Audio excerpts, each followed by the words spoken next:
Hello, everyone. This is Nicole. I'm the social media specialist at UpStack, and I'm very excited to introduce Anna today. And she is a senior CSM at UpStack. And today's session is all about helping managers improve their communication skills, especially managers who are working with team members all around the globe who are remote workers, people that are digital nomads, freelancers from all over the world. Communication between people in different cultures, different time zones can be difficult. So this session is aimed to help those people communicate as effectively as they can. And I'm very excited for Anna to have a presentation ready for us today. Anna, so glad you're here. Take it away. I am actually very excited because, as you mentioned, it can be difficult to accommodate everyone and make sure that all your team members and managers and everyone is on the same boat and have kind of the same expectations of a situation and how the outcome should be. So communication is definitely playing a big part in how we achieve that outcome. So yeah, let's start with the basics because I think everyone kind of thinks communication is easy, right? It's just words, but not really, because especially when working in a remote environment and on a global level, things get to be a bit more difficult.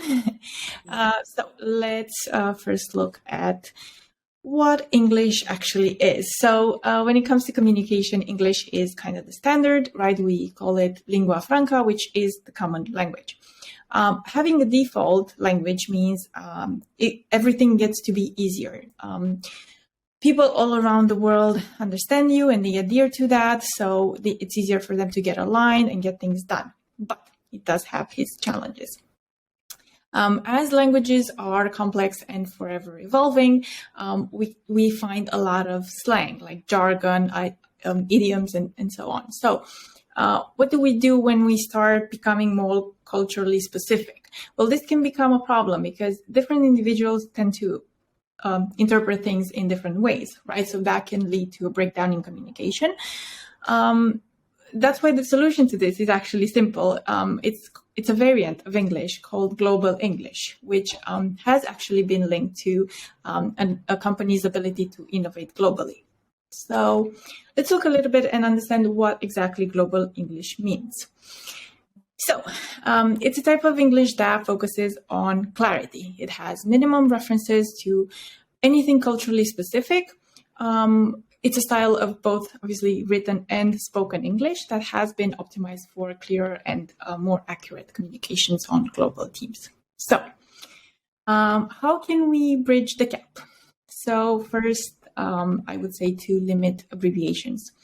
I know that using them can sometimes make us appear professional, especially when referring to a particular business terminology, but they can in fact be confusing for outside individuals, such as within other departments, other divisions, and so on. So if I'm thinking about it, some of them actually may have a different meaning altogether in different contexts, right? So the solution to this obviously would be to, if you're going to use them, if you have to use them, it's a good thing to explain or to spell them in full before or after highlighting them. So let's say, for example, NPS, which is Net Promoter Score.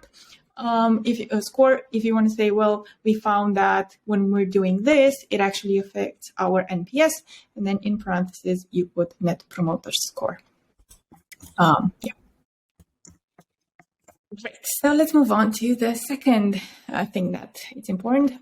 We should always avoid slang and colloquialism. Now, as I mentioned earlier, right, people tend to turn to what's familiar. So using slang, using colloquialism can be a trap where a lot of native speakers, I think, fall into. They tend to speak faster as they assume that their interlocutor or interlocutors understand them easily. So obviously the solution to this is to slow down, to avoid using such terms, and always stick to the simpler ones that will ensure that the other person understands you. In the same category with avoiding something, we also avoid business jargon. And I know that, in business, in business terms, we have a lot of phrases like learning the ropes or being on the same page or, project is going down the drain. I get that it's fun to use them and it can show a certain something, but others can be used to, we use them to showcase knowledgeability. But people outside an area of maybe a project or even a company or even a country, they will not understand their meaning, right? So when working in international companies or with individuals, with whom we would like to, cultivate commercial connections, it's best to stay away from them. So that way we can ensure a timely process, easy to understand, make it seamless for them at the end of the day. Right. We can go to the next slide. So what I think it's also important to do is to replace phrasal verbs with single word verbs. Now, effective communication means, if you look up at the definition, you will see that one of the first things it's mentioned there is to keep communication simple. So if you think about phrasal verbs, they can create a bit of misunderstanding, because if you take the words apart and you try to understand them, they can lead to confusion and create misunderstanding with global communicators. So as an example, we have to see eye to eye. I would not use that, but instead I would use to agree, right? Or I need to sign off on, I would just say to approve, or something like that. Got it. Okay. So what else can we do besides keeping communication clean? Because in an international community, it's important not to just use proper language, but to also ensure that our team gets to know each other and to make sure that we're all on the same wavelength and everything like that. So I'll get into those topics as well. So we want to ensure that everyone stays in sync. Now, the risk of working remotely in different places of the world is that people don't have that face-to-face communication, right? So they're bound to lose touch with each other. So this could sometimes lead to workers not having all the information required, which in turn can slow them down, or even worse, get them to work towards different objectives. So the solution to this would be to obviously prioritize keeping your team in the loop, to make sure you maintain regular communication with them, to make sure that everyone is on the same wavelength. I feel like this way you will be working towards a common goal, and nobody will have anything bad to say about you and your team. Right. This one is a little bit unorthodox, I would say. Not expecting an answer right away. So I know it's uncommon, and I know that while working with people from all over the world, I really learned that it's highly important to not expect an answer right away. I feel like this is especially true when it comes to developers, as their chain of thought may be stuck on, fixing a bug or figuring out what's the best way to move forward on a certain problem. So I would definitely not take it personally. It's not you, but we would have to respect, their distance, keep our distance. I would say that we would have to respect their time and, understand that, there are other factors that we need to keep in mind besides our message. Another important factor that we need to keep in mind is the time zone difference, because if I am working with people from all over the world, such as Taiwan or US or anything, the time zone is quite challenging. So if you're writing to a person at 8 p.m. their time, but for you it's, I don't know, let's say maybe 10 a.m., you should never expect an answer in that time until, later that evening or even the next day for you. So keeping in mind that is important. Obviously, there are certain exceptions, right? If you have such urgencies, or if the person in charge is handling your production server or anything, right? And things go south, then obviously that changes. But as a rule of thumb, I would say that we have to respect and give them space. Right. The next one, I think it's very important in a remote community, because you have to empower your employees to get to know each other. If you remember, when I think we all used to work in an office at some point. So if you remember, you would have those moments when you go out for a cigarette with your colleague and they start telling you everything that they've done in the weekend, and you get all the naughty details and stuff. And right, that was fun.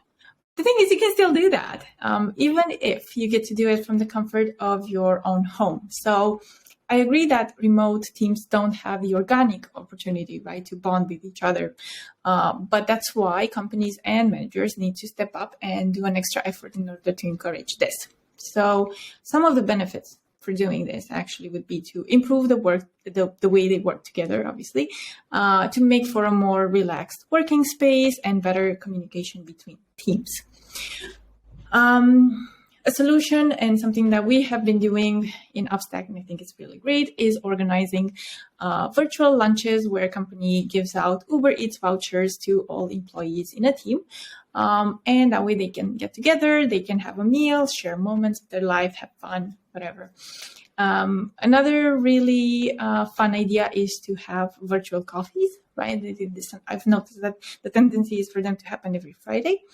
You can have, as a manager, as a team lead, you can have a series of icebreaker questions that you can use, to get the fun rolling. And then when the conversation starts flowing, I would say to mostly let it run its course, because it is a time to detach and have fun, right? I want to go to the next slide, and I want to talk a little bit about how empowering your employees to know each other means a bit more than having fun. It's about learning the different types of personalities that they have.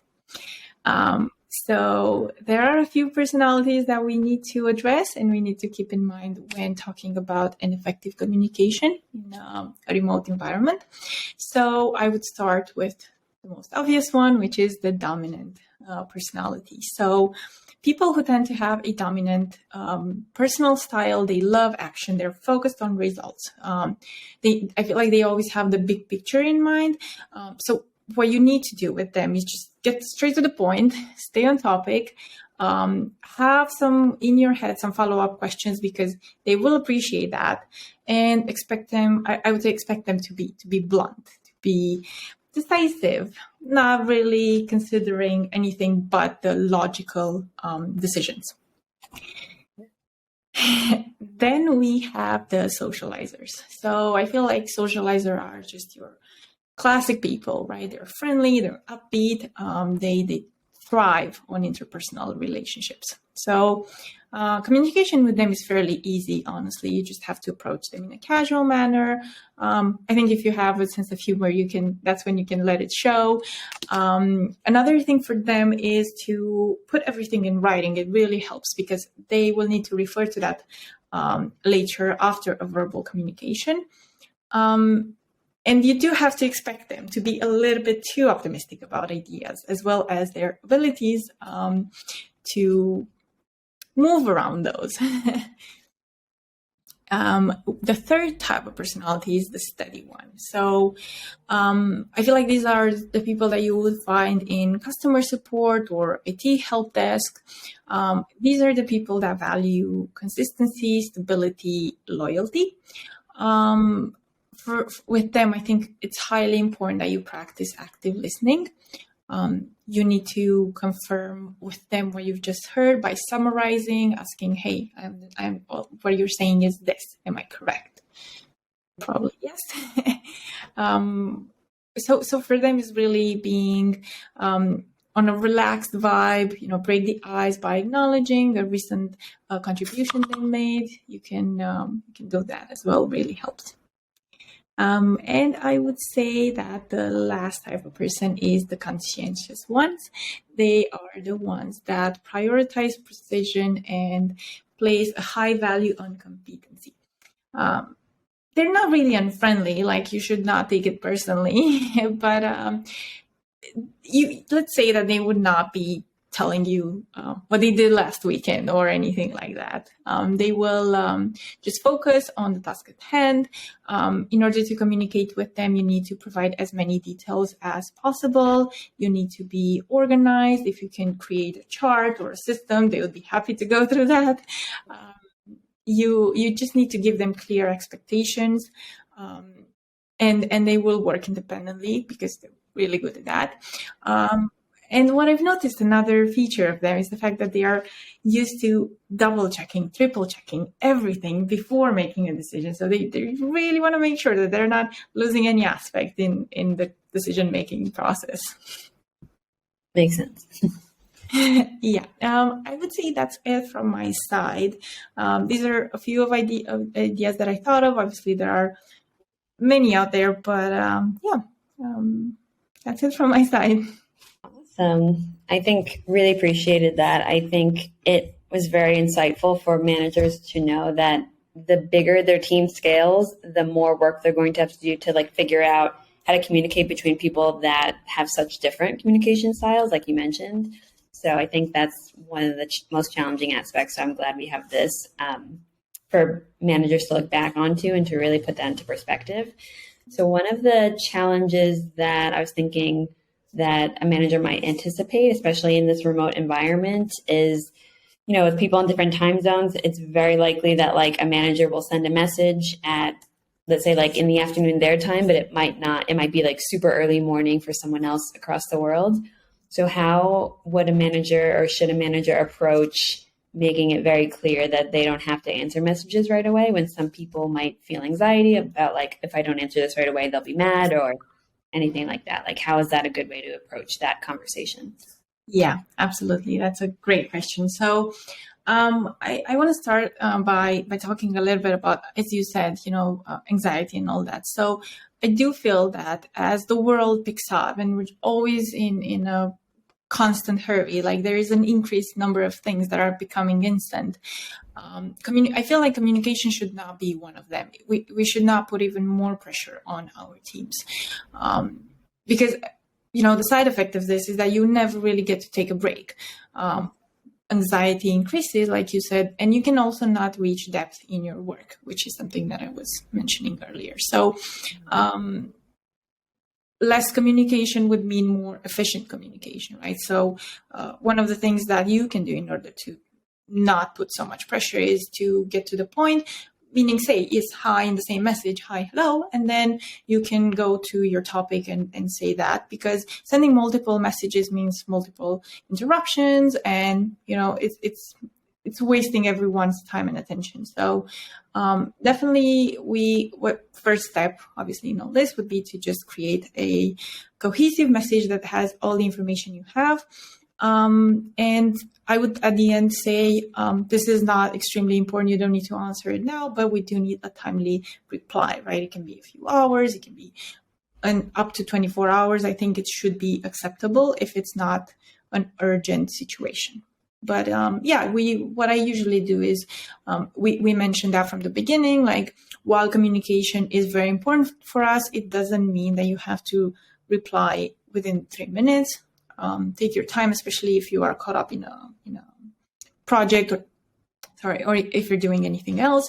It could help to also reduce off hours pinging with do not disturb. I know that a lot of communication tools have that. Awesome. Very helpful. And then another question I had, I know sometimes people from different cultures, like sometimes some may speak more directly and other people might perceive that in a completely like negative connotation type of way if they're not used to communicating in that way. So I feel like I've seen a lot of instances where it could be easily triggering for someone to accidentally miscommunicate a point they're trying to make by being perceived in a different way. How would you suggest a manager take active steps to avoid these types of miscommunication triggers? Is there any way to avoid that? Yeah. Culture, as I mentioned earlier, has a very big impact on how we communicate, and we may not even acknowledge it ourselves, but people around us do. So I think one of the triggers of miscommunication is poor listening, because a lot of managers maybe jump straight into answering, or they don't take a step back and let the other person get on with their ideas and finish it. So we should definitely start practicing a little bit active listening, which is obviously the process where you completely concentrate on what or on what the other person is saying, and you are making an active effort to understand what they mean. Rushed communication or not having enough time, it's a concern because things maybe aren't listed or explained, and some factors are being left unsaid because it's not enough time to cover them properly.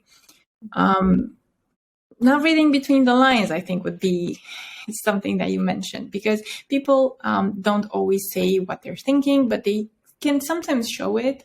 If you have a video call with somebody and they tell you, their a situation in which they were uncomfortable, maybe their words are saying one thing, but their body language is saying something completely different. So then I think it's up to the managers to untangle everything and get to the real root cause of an issue.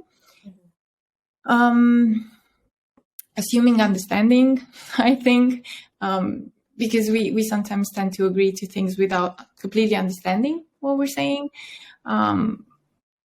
It happened to me as well, I think maybe with you too, those moments or when somebody's saying something and you say, do you understand? Yes. And then the call ends, right? You think about it and you're like, but maybe I missed something. Yeah. Right. Mm-hmm. So it's important to take a step back, take some feedback, make sure that you understand what you're doing. And if needed, follow up with some questions. I don't think anyone would mind giving a little bit more information. Yeah, exactly. Being vague or, over-explaining would be something else, because over-explaining basically burdens people with information. Mm-hmm. Being vague, on the other hand, leaves them hanging and it may create a bit of confusion. So what we should do is we should try to keep communication on point, right? So we're looking at it from the recipient's point of view, and we try to cater to what they need. Got it. Amazing. And I feel like even with taking all of that into account, sometimes disagreements are inevitable in any team or any situation, especially as it increases in scales and size. If it's already reached that point, there's already a disagreement, how would a manager best handle communicating to solve a disagreement between maybe people that are also completely different communication styles? What's an easy way to kind of handle that immediately and then work on a solution? Okay. Obviously, I think first things first, you have to verify with each person that what you understand is accurate, right? So you also need to allow them to correct any details or anything like that. So first step, I think, would be to detach from your bias. Now, we as people, we have those, we don't even think it happened to us consciously. And we have to make an active effort to become self-aware. That is critical. So we have to, understand that we have a little bit of avoidance most of the times, right? We have to see how we, as managers, receive the news of a disagreement, right? So we definitely, whatever we have in mind, we have to let go of all those, and we have to be there for the other person. So we detach from our personal bias and we are focused on the matter at hand, right? Second is obviously active listening, because we need to block out the urges to formulate our responses and just listen. I think next we should practice empathy. Whatever the other person is telling us, we should try to see it from their lens, and we need to focus on the behavior, right? Because at the end of the day, while you want to reach a resolution, you should never focus on the words, but we should focus on the behavior. So if something escalated, if something happened, right, we want to focus on that. We have to act as mediators, and I feel like you have to always understand that nobody will lose, right? Because if you're in a fight or in a miscommunication, from the beginning, both parties lost, right? So we're trying to we're trying to make that loss less, if that makes sense. So we're trying to make them understand that nobody's gaining anything from conflict. We're trying to find the resolution that will work best for both or all the parties involved. And I think sometimes if it reaches that level, you also need to know when to involve HR. Because if we as managers are expecting an employee to make decisions autonomously to get more work done independently, but we tell all the time our employees what to do, and you refer to that like, oh yeah, it's a company value or whatnot. That means that those people will never know self-sufficiency, right? So they will be caught up in their own little world, little bubble. And if something bad happened, because you want to prove that you're not in any way biased towards any of the parties involved, it's always better to bring a third person that can bring their own judgment, professional judgment, not personal, and you can work on finding the best resolution. Got it. Really helpful. Thank you. And one of the last questions I had, I know there's so many tools and products and services out there that it could be overwhelming. What are some of your personal favorite recommendations for communication tools between like global teams? Yeah, I think when we're talking to written communication, obviously we have tools like Slack or Zoom or Teams. Obviously, they also provide some sort of video calls, but I think for video calls, mostly everyone just goes to Zoom or Google. And obviously for us, it's emails, the most favorite tool of managers. It's just, we are always using that. Awesome. Thank you so much. That is all the questions I had today. But thank you so much, Anna, for your time. I'll be uploading this to the UpStack YouTube channel. And again, thank you so much. This has been very insightful. Thank you as well for having me. Have a lovely day. Bye.